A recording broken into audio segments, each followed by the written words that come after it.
Hey, okay, so this is a really good question. How do you find things in Houdini? So I figured out a way to do this, and it's kind of roundabout.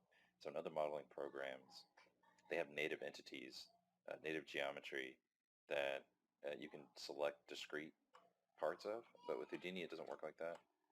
So how do you, like, say I wanted to find this basin here. How do I do that? So I figured it out here. Let me start over.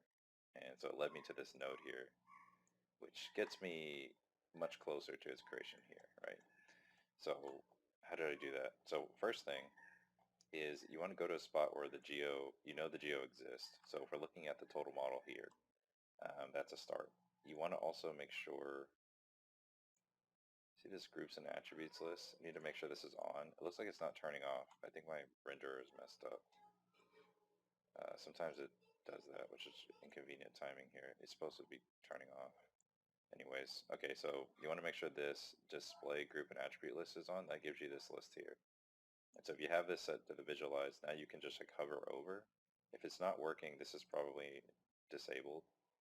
So you see how it's just selecting like individual faces right now.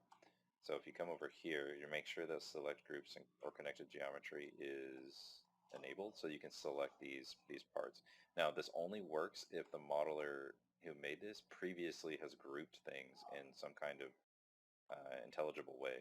So over here you see that all I want is this basin, but it's grouping all this extra stuff.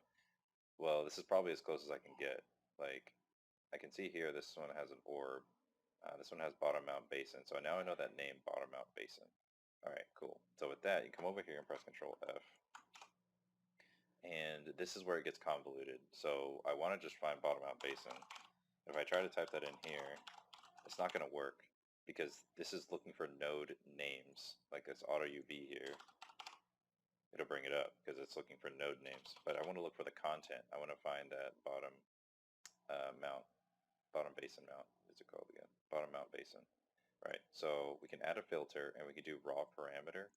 And groups have these parameters for the name, but it's not called name.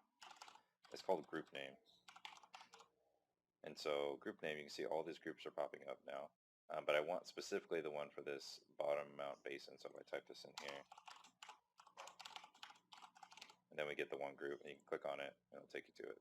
So right here, it's taking me to this group, and I can see now that this is where the geometry is being declared. I can go to view it, and everything above it is where it's at. So you can see now it starts off as a curve, and then we have a revolve, and we reverse the normals or the face. All right, and then that's it. So bottom out basin, there you go. And you can see like over here, these have groups. Now, if you didn't do that, if you didn't create groups, then you can't use this trick. But fortunately for all the models that I make, I have to do this so that we can color it and animate it. So this is going to be a guaranteed way to find things. It is a little convoluted though. It's not as easy as other programs, but hopefully it gets you going.